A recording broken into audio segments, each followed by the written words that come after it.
नमस्कार दर्शक बंधु आपण मानक अतिरु अति प्रिय सीरियल माया ममतार दमदार सीन अच्छी। आदर्श पल्लवी को कहे पल्लवी तुमको ए रूम रे एमिति रहिबार देखी मु सही पारुनी। तापरे पल्लवी कहे आउ मात्र किछि दिनर कथा। तापरे आदर्श कहे केबे मो दुख शेष हब पल्लवी। तापरे ममता कहे आदर्श आदर्श बोली डाकिबे। आदर्श पाखक आसबे। पल्लवी पचारे सानमा कौन है। तापरे ममता कहे कथा हेबा पई आम पाखरे समय नाही।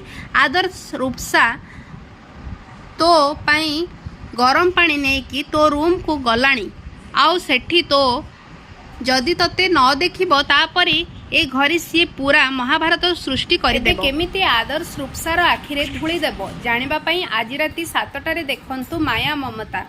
देखिबाकू जमारू मध्य भूलिबे नाही। भिडियोटी को स्किप न करी शेष पर्यंत देखि नियंतु केवल सिद्धार्थ टीवी रे।